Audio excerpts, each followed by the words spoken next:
साहेब आपण खरं तर आज उद्धव ठाकरेंचा वाढदिवस आहे आणि वाढदिवसाच्या दिवशी त्यांच्यावरती म्हणाला की ब्राह्मणांचा काय ब्राह्मणांचा समान उद्धव ठाकरे आहेत. ते पॉलिटिकली आहे. त्यांच्या वाढदिवसाच्या मी असणाऱ्या शुभेच्छा देतो. त्यांना उदंड आयुष्य लागो हेही मी असं प्रार्थना करतो. पण जे वास्तव्य आहे ते वास्तव्य मी मांडलंय. महाराष्ट्र जळतोय, ते सत्तेमध्ये यायला आहेत आणि सत्तेमध्ये येत असताना ज्या प्रश्नावरती जळतोय महाराष्ट्र त्याच्यावरती भूमिका घ्यायची नाही. त्याची कारणं काय आहेत ती मी लोकांसमोर मांडली. शिवसेनेत्र म्हणतात की भावी पंतप्रधान आहेत उद्धव ठाकरे. मान्य आहे मला. त्यांनी भावी पंतप्रधान व्हावं, भावी मुख्यमंत्री व्हावं, सगळंच त्यांनी व्हावं.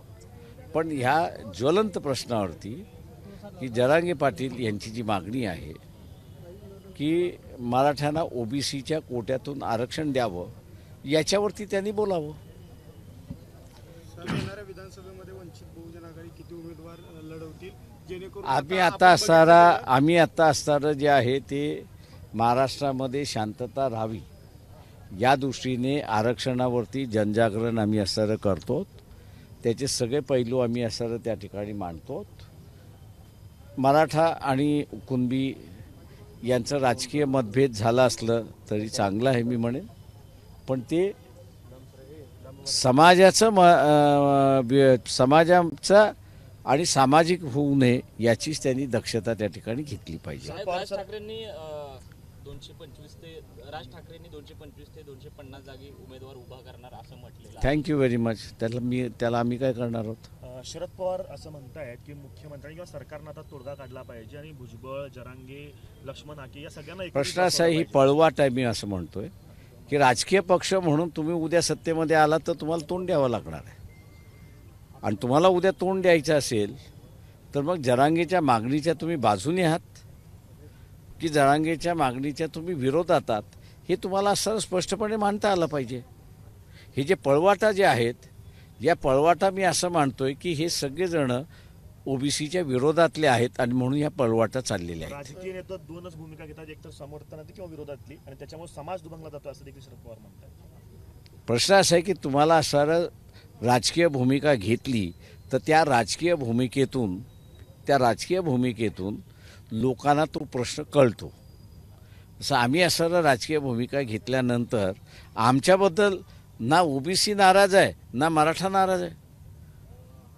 त्यांना माहिती आहे की ह्यांनी असणारी घेतलेली भूमिका प्रामाणिक आहे. कदाचित ती व्यवहारी नसेल त्या ह्याच्यामध्ये, पण ती प्रामाणिक भूमिका आहे. साहेब आपण पण जरांगे पाटलांना भेटायला गेला होता. माझं म्हणणं आहे मी भेटायला गेलो होतो. मी हाकेनंही भेटायला गेलो होतो. जे आंदोलन करतात त्या सगळ्या आंदोलन करताना मी भेटत असतो. त्याच्यामुळे असं आमची भूमिका भेटल्यामुळे बदलते किंवा न बदलते असं काही इश्यू नाही आहे. भेटीत कधीच आपण त्यांच्या मागणीचं समर्थन केलेलं नाही. माझं आजही म्हणणं असं आहे, माझं जुनंही म्हणणं असं आहे की गरीब मराठा जो आहे आणि ही 2 ताटाची जी संकल्पना आहे ही वंचितचीच संकल्पना आहे की ओबीसीच्या आरक्षणामध्ये मराठ्यांना घुसवण्यात येऊ नये ही आमची भूमिका आहे. गरीब मराठ्यांना द्यायचं असेल तर त्यांचं वेगळं ताट दिलं पाहिजे आणि त्याबद्दल वेगळा विचार होऊ शकतो. आर्थिक निकषावरती आरक्षण दिलं पाहिजे असं वाटतं. माझं म्हणणं आहे तो निकष वेगवेगळा निकष असतो आणि तो वेगवेगळा निकष वेगवेगळ्या ठिकाणी असतो. त्याला नुसतं आर्थिक म्हणून चालत नाही तर त्याचे नॉर्म्स तुम्हाला ठरवावे लागतात. एका प्रेसमध्ये नाही. थँक्यू. नकली भांडणं आहेत म्हणून म्हणलं तुम्ही दुपारी त्या पंढरपूर. हा मी आत्ताही असं म्हणालो की देवेंद्र फडणवीस आणि मनोज जरांगे यांचं नकली भांडण आहे. ते फसवण्याचं कारण आहे. याचं कारण असं आहे की जरांगे पाटील यांनी असणारं देवेंद्र फडणवीस यांना टार्गेट केलं आणि टार्गेट करून ओबीसीना असं वाटतंय की जरांगेच्या विरोधात कोण तर देवेंद्र फडणवीस, म्हणून आपले देवेंद्र फडणवीस असा शब्दप्रयोग सुरुवात झालेला आहे. पण देवेंद्र फडणवीस ज्या पक्षाचे आहेत भारतीय जनता पक्ष ती या प्रश्नावरती भूमिकाच घ्यायला तयार नाहीत. त्याच्यामुळे असणारा हे नकली भांडण आहे मी असणारा मानतोय. दोघांचं नकली भांडण आहे, ठरवून झालेलं भांडण आहे, ओबीसीला फसवण्यासाठी चाललेलं भांडण आहे. साहेब काँग्रेसचे थँक्यू. ओबीसी नेते तुम्हाला भूमिका स्पष्ट करा म्हणतायत विजय वडेट्टीवार.